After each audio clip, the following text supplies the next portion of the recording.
Alright, today I'm here to work on the emergency brake lever cable.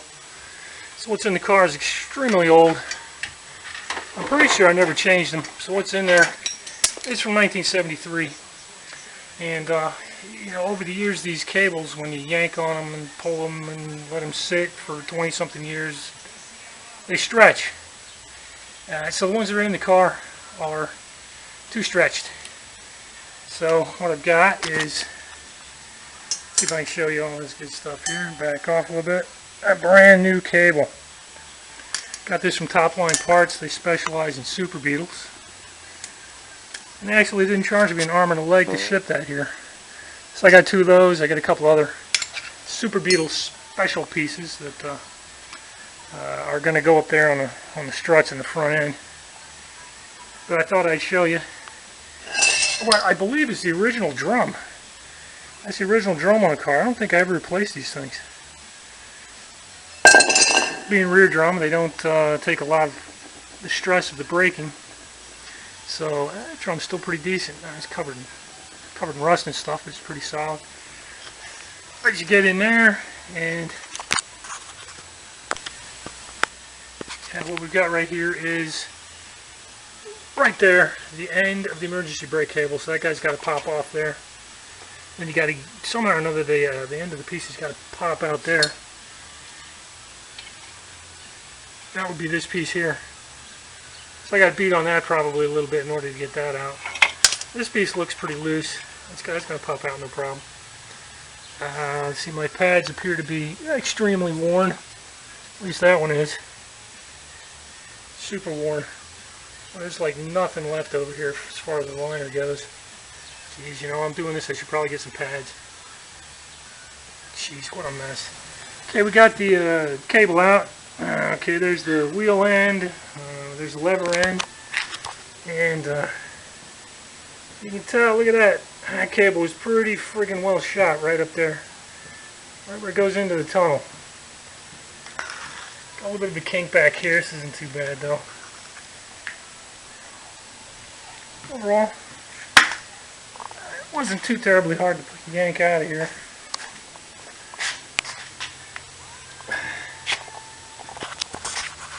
And I've gone over this thing with a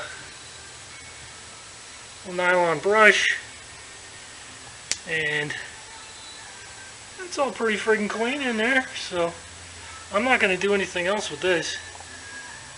You know, this extra little piece of plastic right there fits up under here, and the cable runs through it. And I figured this thing would be cracked. Even this thing's not busted. Even these parts are pretty, they got a coat and a gook on them, but they're pretty straight. Got the springs, these are fine. This is a screw that holds the emergency brake cable in place. Adjuster, good shape. This guy's in good shape. Little springs, these guys are good. Little bars, those things are good. One other piece, where'd the other little piece go? See if I can find it. There it is.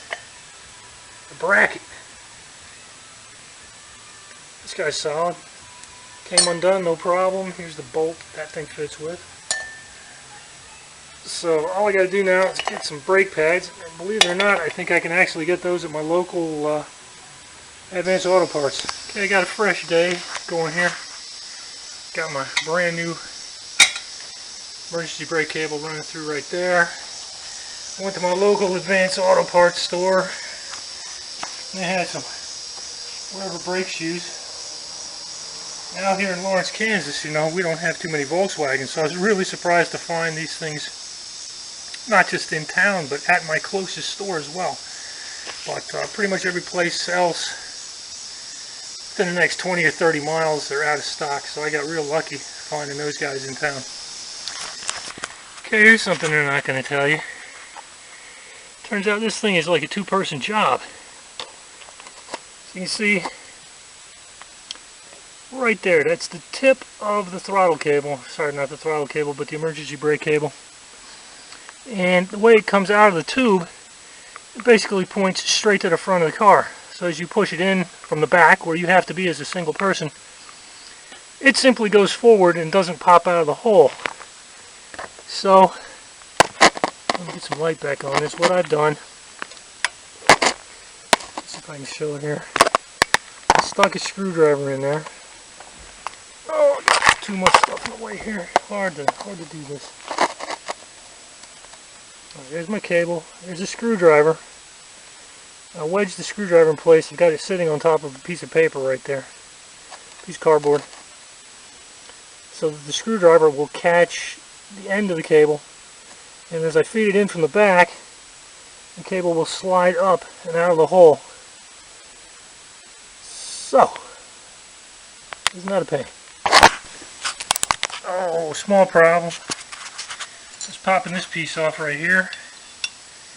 And in order to do it, you've got to yank off the circlip. See, that doesn't really look like a circlip. It's because it's busted. So, we'll see how it works. See if I can get that to work, and we will see. So there it is. It's all reassembled. Got to get the drum back on. The only problem I had, well, like I said, the little circlip that fits on the back of this busted, but there was enough metal left in there so that I was able to massage it and squeeze it and get it to stick on. That wasn't that big a deal. But down here, we've got this. Where is it? Right? Can you see it? Yeah, right there. This guy's supposed to fit back up into the trailing arm here, and it's sticking right there. It's not quite going in all the way. So I'll have to get back to that later, but it's pretty minor. I'm going to show you what I use for running the torque on that particular nut right there. I think this thing's supposed to run to like 220 something foot-pounds, which is real hard to do unless you have, let's say, a 3-foot piece long of angle iron steel. So you take that, screw it in place like this, drop your socket on there, jump on this end. I'm about 190 pounds. It's about 1.5 foot, 1.4 feet, something like that. So all I got to do is lean on it with my weight at about right, I say about right there. All my weight about right there, and I get to about 200 and something foot-pounds. And that's what I did, and it lines up pretty well with one of the cotter pin marks. So we're set as far as this goes. Okay, that's on. I got one other little issue. I don't know if you're going to be able to hear this, but let's just spin this a little bit. Hear that? That is the new emergency brake cable, which, because right now it's not attached at the front end, so it's a little bit on the loose side back in here, and it's got kind of a bend in it, and it's rubbing against the back side of the drum. And there's some raised areas across the back side of each of the bowl holes. Every time one of those bowl holes gets around by the cable, you get a scrape. But I think once I get everything attached up at the front and I tighten those cables up, that's going to go away. So I thought I'd try and finish this thing off. This is the other side of the car. It all came together pretty well. It's all clean, brushed up nice. Couldn't find any more beat up parts. The circlip that fits on the back of that, just like the other side, it busted. But massaged it a little bit. I was able to squeeze what was left of it on there to get it to work. Now we got the new cable in here. That worked without a problem. And if you come up in here, I think I've got enough light today. You can probably see what's going on. So we've got these emergency brake cables and a little piece of metal that holds them in place. I gotta tighten them up, but I'll do that in just a little bit.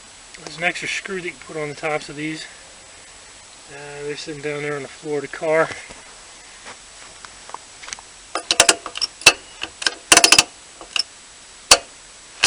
Oh, it's going to be nice. It's going to be so much better than it was. Alright, we tighten that stuff up down there a little bit. Got the car cranked up, we're idling here. Managed to wiggle it out of the garage. So, catch the emergency brake.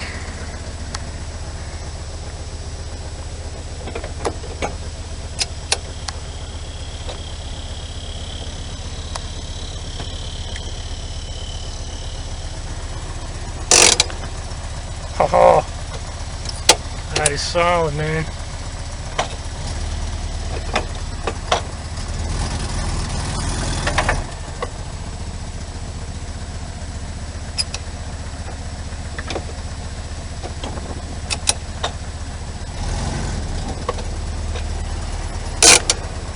Uh-huh.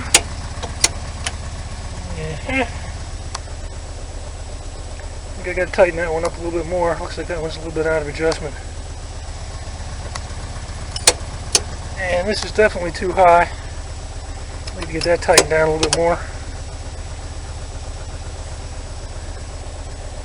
I don't have an awful lot of adjustment screw left in there. Oh well, maybe I'll go in the salmon and see what people say about tightening this thing up. Anyway, I thought I might take it for just a trip around the block here.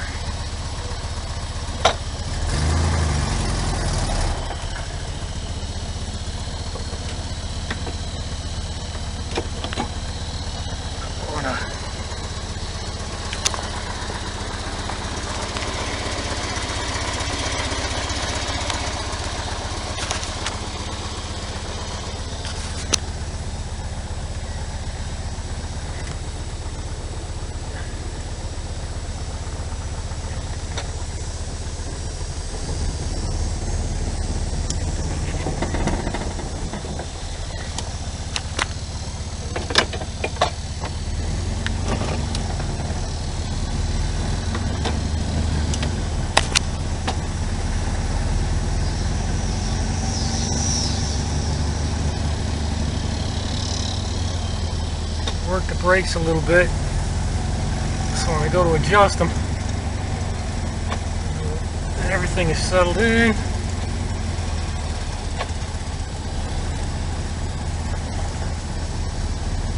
I don't have to do it once.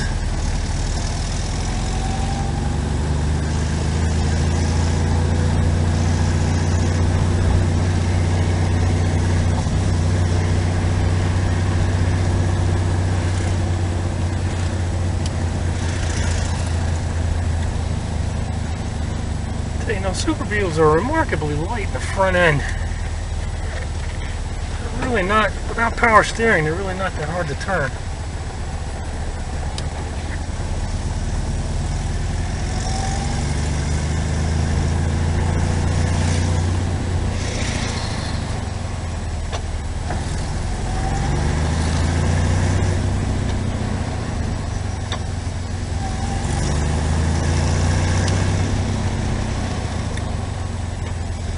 Got a lot of rust on those rotors, man. They really don't want to stop.